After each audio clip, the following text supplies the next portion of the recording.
Todo el día estudiando genética. Ese examen va a estar fregado, pero ya no avanzo. Mejor me doy un pequeño descanso porque no me está quedando nada. 6 horas después.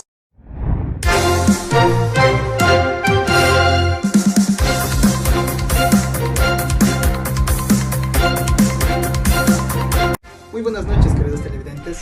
Interrumpimos este pequeño descanso para dar inicio a nuestro noticiero estelar. El día de hoy, debido al gran bullicio que se armó en el cerebro, estaremos hablando de temas muy interesantes como lo es el ciclo celular.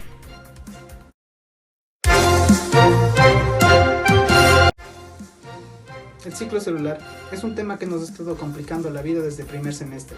Y para hablar aquí el día de hoy tenemos a nuestro compañero Luis Loya. Adelante, Luis.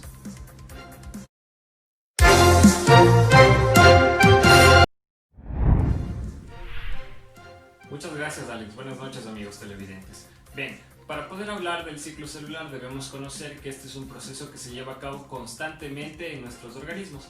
Este proceso está compuesto por interfase y mitosis para células somáticas o meiosis para células sexuales y permite, entre otras cosas, el crecimiento y regeneración de nuestros tejidos, así como la formación de gametos para la reproducción sexual. Este proceso, al ser tan importante, se encuentra fuertemente regulado, sin embargo, no está exento de errores.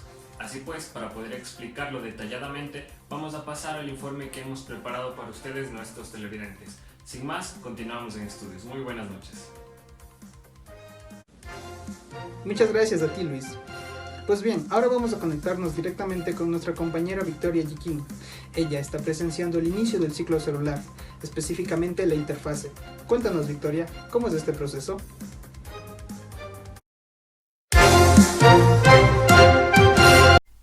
Buenas noches, Alex y amigos televidentes. Estamos transmitiendo directamente desde la herida en la mano izquierda que sucedió en este cuerpo a las 2 de la tarde, exactamente en la dermis. Aquí presenciamos que los fibroblastos comenzarán a formar colágeno nuevo para reemplazar el tejido perdido, conjuntamente con los queratinocitos que formarán una nueva epidermis. Pero para que este proceso se dé, las células deberán pasar por la interfase. Es un proceso que se divide en fase G1, donde se dará el crecimiento inicial de la célula, la síntesis de proteínas y ADN. Continuamos con la fase S, donde se llevará a cabo la replicación del ADN. Finalmente, la célula entrará en fase G2 para dar su crecimiento final y preparación del aparato mitótico. De esta forma, entrará en fase mitótica, con la finalidad de que se lleve a cabo la proliferación de las células y reparación del área afectada. Continuamos, Alex, contigo en estudio. Muy buenas noches.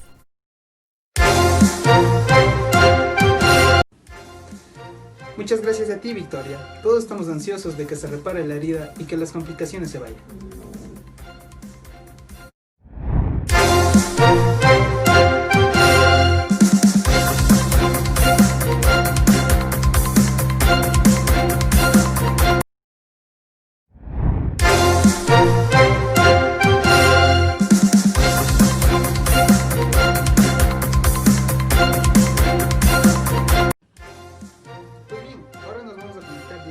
Con nuestra compañera Sara, quien nos va a estar hablando acerca del segmento del tiempo.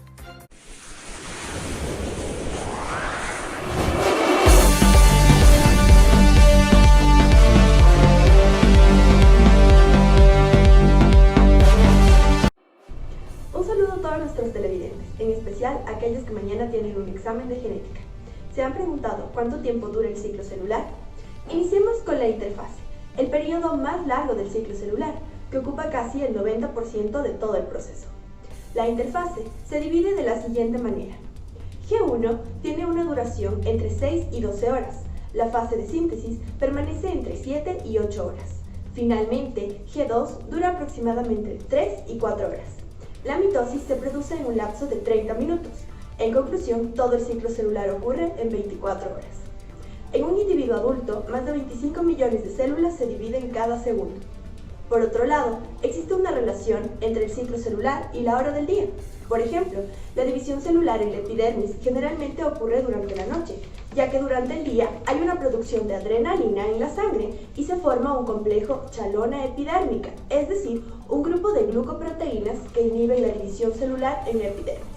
Eso es todo, amigos, será hasta el día de mañana. Buenas noches. Muchas gracias, Sara. Ahora nos conectaremos con nuestro compañero Joel Almeida, quien nos estará presentando la segunda fase del ciclo celular, específicamente la fase M.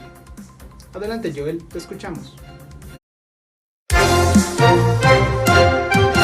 Gracias, Alex. Mi nombre es Joel y a continuación les vamos a hacer un pequeño reportaje acerca de la mitosis, la cual es un proceso en donde se concluye la división del ciclo celular. Este es de duración muy corta, aproximadamente de 30 minutos. Pasa dentro del núcleo de las células, repartiendo el material genético de una madre a dos células hijas como resultado de igual información genética.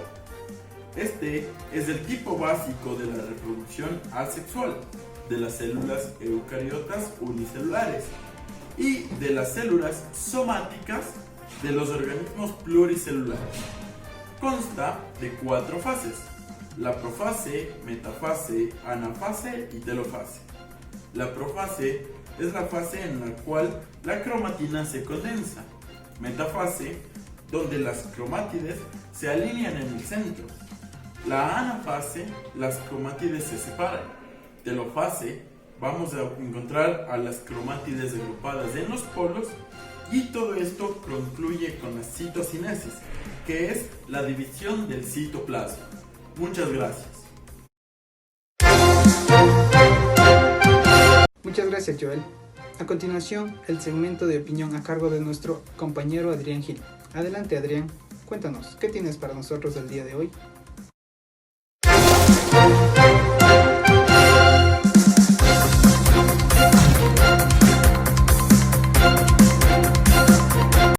Gracias, Alex. Muy buenas noches, queridos televidentes. Ahora ya conocemos la complejidad del ciclo celular. Ahora vamos a analizar los puntos de control que regulan su correcto funcionamiento. Para ello nos hemos movido a la aduana celular para traerles el siguiente reporte. El primer paso del ciclo celular vienen a ser las enzimas, como la CDK-ciclina. Luego tenemos varios puntos de control como el G1, que es el primer paso, y el más importante, ya que ahí la célula decide si se va a dividir o no. Para ello tenemos dos vías. La primera, la proteína de retinoblastoma, que debe fosforilarse. La segunda es la proteína ATM, que va a codificar el gen supresor de tumores P53 y para ello va a transcribir el gen P21 y en caso de haber daños estructurales en la célula va a generar apoptosis y muerte celular por ende. Luego tenemos el punto de control S. El punto de control S va a ser el encargado de regular la replicación del ADN mediante la misma vía anterior.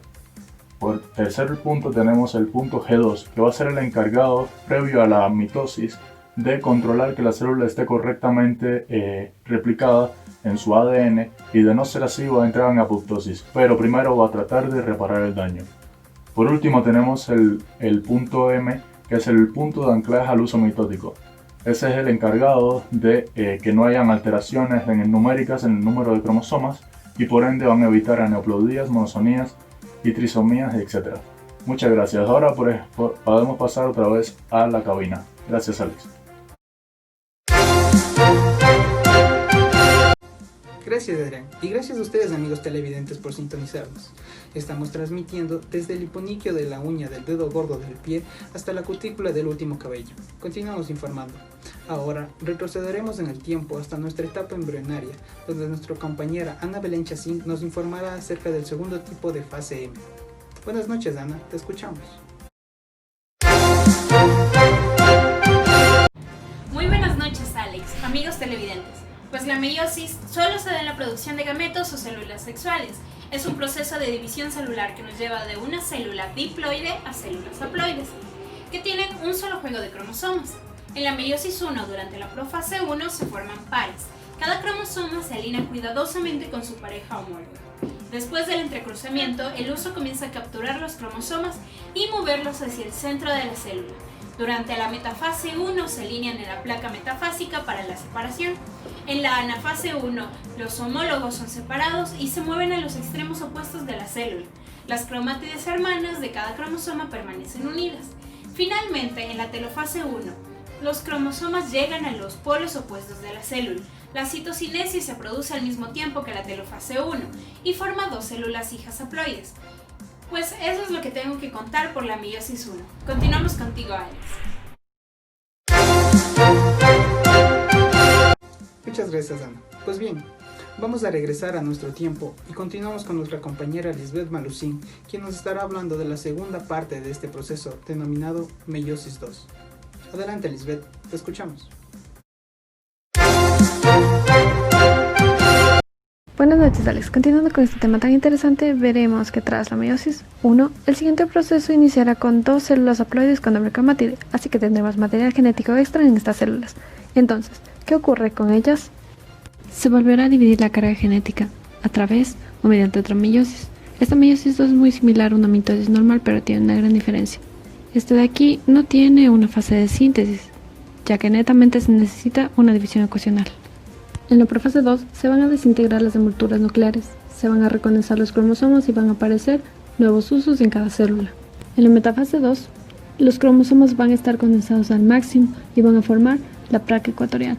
Cada uno de ellos va a estar formado por cromátides hermanas unidas por su centrómero y cada una de ellas unidas a su cinetocoro correspondiente. En la anafase 2 los cromosomas van a separarse y las cromátides hermanas van a ir a los polos opuestos arrastradas por las fibras de su uso. En la telofase 2, las cromátides hermanas van a llegar por fin a sus polos opuestos, los microtúbulos van a desaparecer y las envolturas nucleares van a rodear los nuevos juegos haploides. Simultáneamente a esto va a ocurrir la citocinesis, gracias a lo cual vamos a obtener como resultado 4 células haploides, 4 espermatozoides en el caso de los hombres, 4 óvulos en el caso de las mujeres, cada uno con segmentos alternantes maternos y paternos obtenidos en la meiosis 1. Finalizando de esta manera el informe sobre meiosis 2, me despido. Volvemos contigo, Alex. Gracias, Lisbeth, por tu reportaje. Seguidamente damos paso a nuestro compañero Pablo Gordón, quien nos estará hablando acerca del segmento a la comunidad. Adelante, Pablo, te escuchamos. Revisamos el contexto nacional.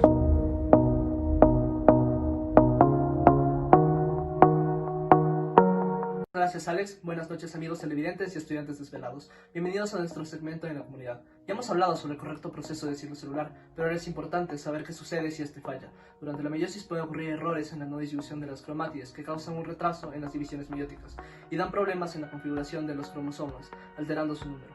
Podemos encontrar tanto monosomías como trisomías, todas con su respectiva prevalencia en nuestro país y en el mundo. Primero vamos a hablar del síndrome de Down. El síndrome de Down es la trisomía más frecuente y afecta a 1 de cada 700 nacidos vivos, pero en nuestro país puede llegar desde 1 de cada 500 nacidos vivos, superando la media mundial. El segundo que vamos a hablar es el síndrome de Edwards. El síndrome de Edwards es una enfermedad bastante rara, tanto que afecta solo a 1 de cada 5.000 nacidos vivos. Esta se caracteriza por un bajo peso al nacer, talla baja, retraso mental y desarrollo psicomotor lento junto con una extrema hipotonía.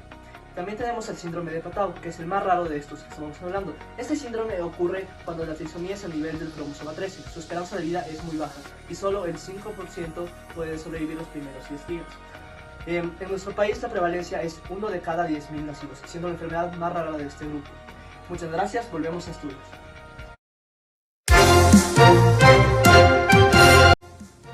Gracias, Pablo, por tu segmento. Como bien sabemos, el ciclo celular es un complejo conjunto de fases y procesos que, aunque ahora bien los recordamos, tal vez nos olvidemos en el examen. Continuamos informando, y para eso tenemos a nuestra compañera Ariana, quien nos estará informando acerca del segmento de cultura y deportes. Adelante, Ariana, te escuchamos.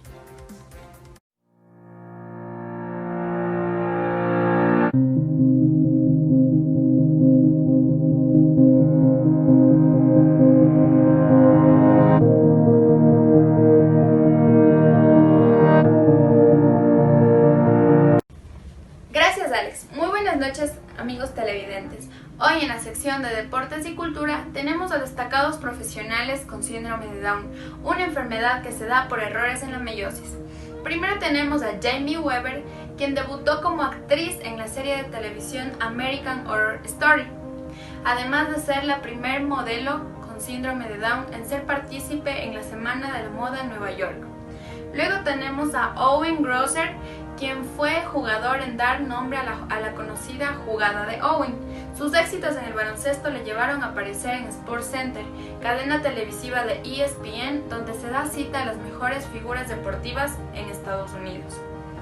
Y por último tenemos a Gloria Ramos, quien fue la protagonista de la película Campeones y la primera actriz con discapacidad intelectual en ser nominada en los premios Goya en la categoría de la mejor actriz revelación.